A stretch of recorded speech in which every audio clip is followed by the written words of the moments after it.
Excerpts from Fozi Tongji, or Comprehensive Record of the Buddhas and Patriarchs, by Zipan. Zipan's preface to the biographies of the 9 Patriarchs of the East. The enlightenment of the Buddhas and Patriarchs is transmitted from mind to mind. Why should it further wait for verbal explanations? Even though sanction may take place at the moment of the enlightening encounter, there still must be a tangible act of bestowing and receiving as a formal protocol for transmission of the way. Thus, the 24 saints of the golden-mouthed patriarchal transmission all personally received verbal determinations from their masters and relied on them to express to others the marvel of the mind transmission in the form of teachings. This practice of leaving behind verbal discourses can be thus justified by the need to bring unity to antiquity and the present, to differentiate right from wrong, to clarify wisdom and its object, and to distinguish the essential teaching from its manifest applications. From the time the sutras and commentaries first made their way to the East, their teachings have always been replete with the elixir of absolute truth. But the masters of this land of ours, lamenting people's inability to apprehend it, concentrated their efforts exclusively on lecture and exegesis as the means for eking out the central thesis of the tradition. In the process, they became preoccupied with its minor points and lost sight of the major ones, seized on partial truths, and neglected the perfect or complete picture. Thus, the means to reveal and disseminate the marvel of mind transmission were never made available, and those who would pursue the path to enlightenment were left yearning for the birth of a saint to guide them. Through spontaneous manifestation of his endowments from former lives, and without relying on personal transmission from a teacher, the venerable Hui Wen of the Northern Qi awoke mysteriously to Nagarjuna's teaching of the mutual identity of the truths of emptiness, provisional existence, and the middle way. Making it the core of a method for contemplation of the mind, he taught the procedure to Nanwei, Hui Shi, 515-577. Master Nanye practiced it and realized purification of the 6 sense faculties. He in turn transmitted it to Ji Yi, 538-597. By applying this technique, Ji Yi became enlightened to the profound meaning of the Lotus Sutra, and went on to open anew the great enterprise of the Buddha, giving his name to this particular school of ours.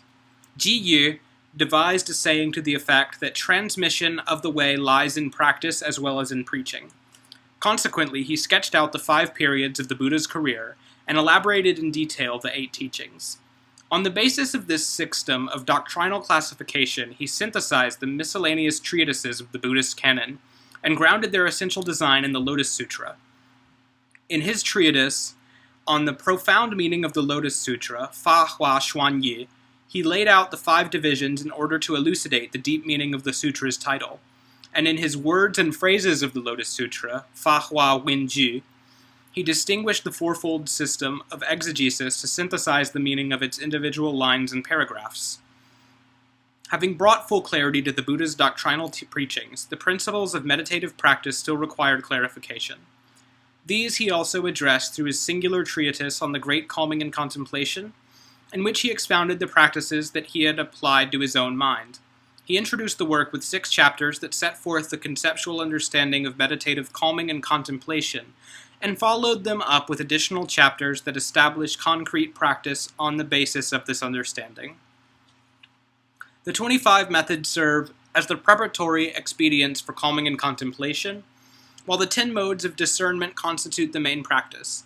In his discussion of the simultaneous inherence of the 3,000 realms, absolute principle, and phenomenal affairs within a single instant of thought, Ji Yi refuted the 100 schools of his age and surpassed both ancient and contemporary interpretations. Thus, the great calming and contemplation is the basis from which the world at large illumines the Buddhist teachings. At that time, there was the great dhyana master Zhang An, Guanding. He was extremely erudite, a quality which also owed its inspiration to sublime enlightenment. Attending Ji Yi's lectures, he took up the brush and recorded his words, after which he compiled them into treatises and commentaries in order to convey their lucid insights to future students. However, worldlings who delighted in unusual theories, such as the 5 teachings in 3 periods, concentrated exclusively on their particular biased interests. Even though each occasion for the Buddha's preaching of the Dharma had its particular aims and reasons, in the long run, their individual study is not adequate for comprehending the entirety of the Buddha's strategy for training others or for reaching the ultimate design of the Lotus Sutra. One should know that the roles of the eternal Dharma fill our continent of Jambudvipa, and the followers who wear the mendicant's robe are more numerous than sprouts of spring bamboo. And yet, if Tiantai Ji Yi had not been born, if the classificatory system of the 5 periods and the 8 doctrinal teachings had not been disseminated, and if the path of meditation not been clarified, then we must surmise that the Buddha's Dharma would have long since disappeared. Zhang An, Guanding, therefore took up this great tradition and in turn transmitted it to Fa Hua, Huiwei. Fa Hua, during his day, had more than 700 followers who became lecturers, but only Tiangong, Ji Wei, truly continued his legacy. Countless numbers of persons sought the way at Tiangong's gate, but Zhuo Xu, Xuanlang, alone inherited his mantle. Zhuo Xu was a prolific teacher, and his students were even more numerous than those of his predecessors, flocking to his door and crowding his room from distant lands and nearby districts alike. The 3 generations descended from Fa Hua all continued the school's essential teaching and preserved its texts, but focused their efforts on nothing more than superficial lecturing.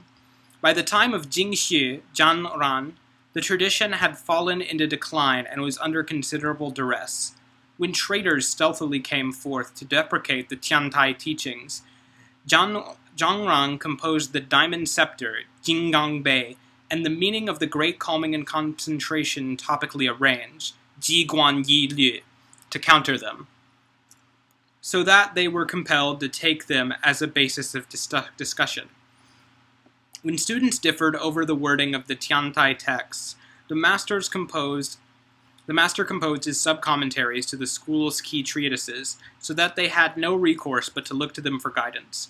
In this way, he clarified the orthodox teaching of our school to provide a model for later generations. By comparison, his contribution to the propagation of our school exceeds that of Zhang An, Guanding. The summary epilogue states, there is a saying attributed to Zhang An, Guanding, to the effect that Zhi Yi says in his treatise on contemplating the mind, I entrust my life to the master Nagarjuna. This proves that he regarded Nagarjuna as the master who was our high ancestral progenitor.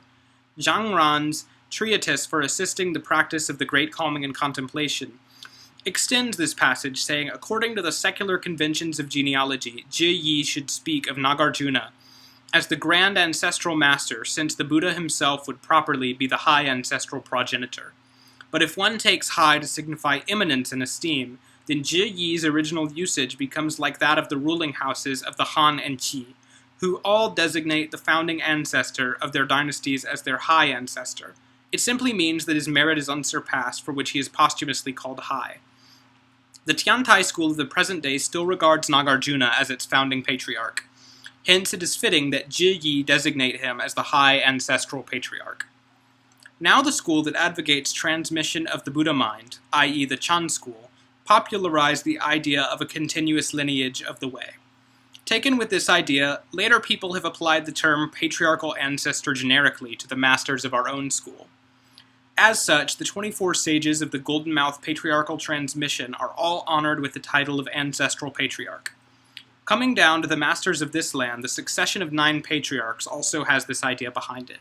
But here one should realize that our use of the term high ancestor is actually in keeping with Jingxi Zhanran's idea of one's merit being unsurpassed. It is not the same as the use of the titles high and grand in secular traditions of genealogy. Biography of Tiantai Zhi Yi. At age 20, Zhi Yi stepped forward to receive full precepts, after which he first studied the Vinaya and learned the rite for the Vaipulya, or repentance, under Master Hui Kuang. Later he went to Mount Daxian in the southern reaches of Hengzhou to recite the Lotus Sutra, the Sutra of Illimitable Meanings, and the Sutra for the Contemplation of Bodhisattva Universal Worthy. Within the space of 20 days he memorized the 3 works perfectly. Then he took up practice of the Vaipulya. All the most sublime omens appeared to him. The retreat sanctuary, Dao Chang, took on the image of a vast and magnificently adorned altar, even though it was crammed with a confusion of scriptures and images. His body remained firmly on the high seat for ritual recitation, and his feet entwined in lotus posture on the rope couch for meditation, while his mouth engaged in constant recitation of the Lotus Sutra, and his hands remained poised in reverence before sutra and icon. Having become fully versed in the Vinaya, and having tasted constant delight in the joys of meditation, Zhi Yi began to lament the fact that there was no one in the Hangzhou area who was fit to consult for spiritual guidance. During the first year of the Tianjia era of the Qin Emperor Wen, or 560, the dhyana master Hui Shi settled at Mount Dashi in Guangzhou. Learning of this fact, Ji Yi went there to pay him homage. Hui Shi said to him, "In former days you and I listened to the Lotus Sutra together on Vulture Peak, where the Buddha originally taught it. In pursuit of this connection with former lives, you have come to me once again." Thereupon he showed Ji Yi to the sanctuary for Bodhisattva Universal Worthy, and taught him the method of the 4 easeful practices of the Lotus Samadhi. Day and night Ji Yi labored painfully at the practice, disciplining his mind as he had been instructed. He chopped up cedar wood to use as incense. When the cedar was gone, he continued his offerings using millet. At night he rolled up the curtains to allow moonlight into the sanctuary, and when the moon set, he burned a pine wood for light. 14 days into the retreat, while reciting the Lotus Sutra, he came upon the line that reads, "Such pure zeal as this is the true offering of Dharma to the Tathagatas." His body and mind suddenly became quiescent, and he slipped into meditative absorption. Powers of dharani, or magical spells, in turn manifested from this condition of tranquil samadhi. He luminously comprehended the whole of the Lotus Sutra, like a high beacon that shines over a dark valley, and he penetrated the true nature of the Dharmas as a long wind sweeps freely through the void. When he went to seek confirmation of his enlightenment from his master, Hui Shi helped him to extend it further. Through the combination of his own inner enlightenment and what he received in additional instruction from his teacher, Zhi Yi's progress in the space of 4 nights exceeded what would ordinarily take a lifetime of 100 years. Nan Yue praised him, saying, "If not for you, there would be no realization. If not for me, there would be no one to recognize it. The samadhi that you have experienced is the preparatory expedient to the Lotus Samadhi. The dharani that you have manifested is the dharani of the first turning that is mentioned in the Lotus Sutra. Even if a crowd of 1,000 masters of the written text were to come to test your eloquence, none would be able to exhaust it. Truly you are the foremost among the preachers of the Dharma.